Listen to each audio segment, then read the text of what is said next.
Sainteté un jour, sainteté pour toujours. En ce vendredi de la 24e semaine du temps ordinaire année, la liturgie d'aujourd'hui tire à balles réelles sur les prélats, sur les hommes et femmes de Dieu.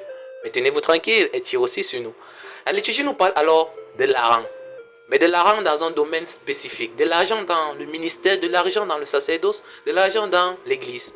Alors Saint Paul en écrivant à Timothée lui dit, la racine de tous les maux, c'est l'amour de l'argent. Il faut lire tous les textes pour mieux comprendre. Ici, Saint Paul parle de ceux-là qui voient dans la religion une source de profit, ceux-là qui font les pieds et les mains pour être prêtres, sœurs, pasteurs et autres, parce qu'on sait que les prêtres mangent bien. Ils roulent dans les voitures et pas n'importe lesquelles. S'il vous plaît, déjà qui a la roue derrière. On commence donc à forcer sa vocation parce que le dehors est dur, comme si c'est là-bas qui est facile. Bon, c'est pas facile si tu veux être un bon prêtre, bien sûr. Saint Paul ici dénonce donc les prêtres, les sœurs, les pasteurs, tous ceux-là qui profitent de leur poste, de leur titre, pour se faire de l'argent personnel en se servant de la religion. On est prêtre de Jésus-Christ ou prêtre de l'argent. On est enfant de cœur, lecteur, gars de Suisse, choriste et autres pour Jésus-Christ ou pour de l'argent.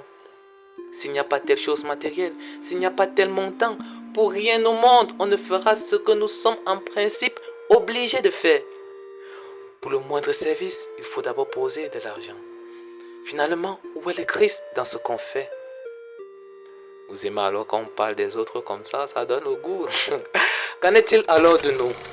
Ma sainte et belle église catholique que j'aime tant est souvent réputée pour demander de l'argent.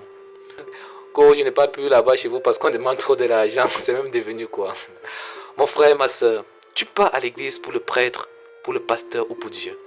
L'évangile d'aujourd'hui se termine par Marie appelée Madeleine, Jeanne, Suzanne et beaucoup d'autres qui les servaient, donc qui servaient Jésus et ses disciples, en prenant sur leurs ressources. Pour servir Jésus et ses disciples, les autres prenaient où? Sur leurs ressources à eux, j'ai envie de dire, ils prenaient dans leur poche. Avec quoi on paye les factures et les autres charges de l'église? Si ce n'est avec l'argent des fidèles et celui issu des activités lucratives de l'église. Les prêtres, les sœurs, bon, je parle là pour les vrais, sont les sacrifiés de la société. Ils ont mis beaucoup de choses de leur vie de côté pour se consacrer à notre service. Ils sont un peu comme les gens de l'armée. Avec quel argent on les paye? Si ce n'est celui de nos impôts en grande partie. On ne part pas à l'église pour la personne du prêtre ou de je ne sais qui. On part à l'église pour soi-même et pour Dieu. Si tu vois que ton niveau c'est 100 francs, mon frère, donne ton 100 francs. On ne va jamais te chasser de l'église parce que tu as donné 100 francs. Mais n'oublions pas que Dieu sait tout et voit tout. Et de toute façon, l'argent de l'église est dans nos poches pour le moment. Sainteté un jour, sainteté pour toujours.